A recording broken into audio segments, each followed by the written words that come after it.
નમસ્કાર દર્શક મિત્રો, પાટવી ગુજરાતી ન્યૂઝમાં આપ સૌનું હાર્દિક સ્વાગત છે। કપડવંજ એસટી ડેપો ખાતે ભવ્ય પ્રોત્સાહન કાર્યક્રમ અને વિદાય સમારંભ યોજાયો।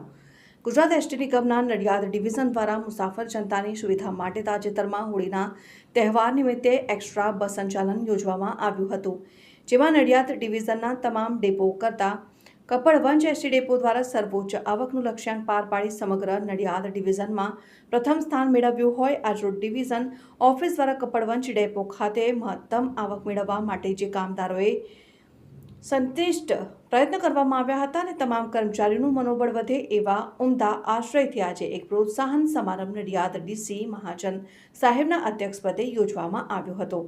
આ પ્રસંગે TDO Shri, labour officer Shri, ડીએમઈ Shri, નાયબ ઇજનેર શ્રી, સુરક્ષા અધિકારી શ્રી, એકાઉન્ટ ઓફિસર શ્રી તેમજ નડિયાદ ડિવિઝનના તમામ ડેપો મેનેજરશ્રીઓ અને એસટી માન્ય ત્રણેય યુનિયનના આગેવાનો ઉપસ્થિત રહી કામદારોને પોતાના આગવી શૈલીમાં સંબોધન કરી ફૂલહાર અને શાલ ઉડાડી સન્માન કરી પ્રોત્સાહિત કર્યા હતા।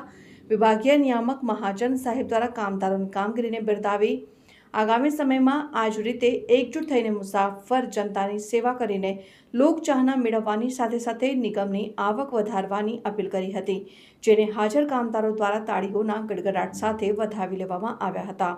આ સાથે કપડવંજ ડેપોના ડ્રાઈવર એસએસ પટેલ વયમર્યાદાને લઈ નિવૃત્ત થતા હોય તેમનો વિદાય સમારંભ પણ યોજવામાં આવ્યો હતો। આ કાર્યક્રમનું સુંદર સંચાલન ડેપોના જે.એ. અસલમભાઈ દ્વારા કરવામાં આવ્યું હતું, જ્યારે આવેલા મહેમાનોનો ફુલહાર અને મોમેન્ટો આપી આદર સત્કાર ડેપોના કર્મચારીઓ અને ડેપો મેનેજર કલ્યાણી સાહેબ દ્વારા કરવામાં આવ્યો હતો। સાથે સાથે કલ્યાણી સાહેબ દ્વારા તમામ હાજર મહેમાનો અને કામદારોનો હૃદયપૂર્વક આભાર માનવામાં આવ્યો હતો।